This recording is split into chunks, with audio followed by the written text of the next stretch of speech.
ఆ మహిమ గుణాతిశయములను బట్టి ఆయన మనకు అమూల్యములను అత్యధికములనైన వాగ్దానములను అనుగ్రహించి ఉన్నాడు. 2 పేతురు 1:4 ఓడలను నిర్మించే ఇంజనీరు ఒక ఓడను ఎందుకోసం నిర్మిస్తాడు? దాన్ని నిర్మించి నౌకాశ్రయంలో భద్రంగా ఉంచాలనా? కాదు, తుఫానుల్ని అలలను ఎదిరించి నిలబడాలని. దాన్ని తయారు చేసేటప్పుడే అతడు తుఫానుల గురించి, పెనుగాలుల గురించి ఆలోచిస్తాడు. అలా ఆలోచించకపోతే అతను మంచి ఇంజనీర్ కాదు కదూ.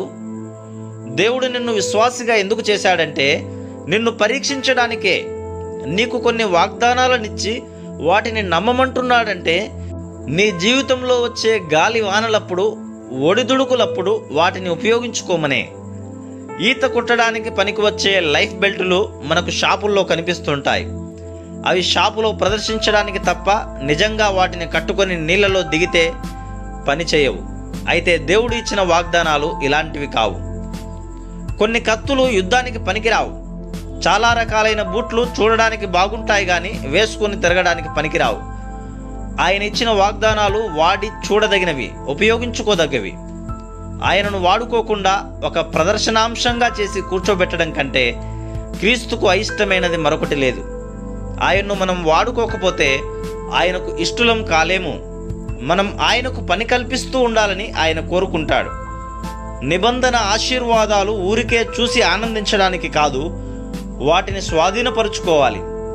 మన వాడకం కోసం యేసు ప్రభువే మనతో ఉన్నాడు. ఉపయోగించుకోవలసినంతగా ఆయన్ను మనం ఉపయోగించుకుంటున్నామా? మ్యూజియంలో ఉన్న వింత వస్తువుల్లాగా దేవుని వాగ్దానాలను పరిగణించకండి. అనుదినం ఆదరణనిచ్చే ఊటలుగా వాటిని ఉపయోగించుకోండి.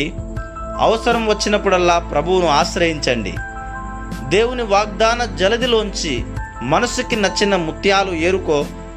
దేవుని వాక్కులో ఏ అక్షరం క్రమం తప్పదు. ఆయన మార్గంలో క్షయం అనేది లేదు. అది నీవు తెలుసుకో.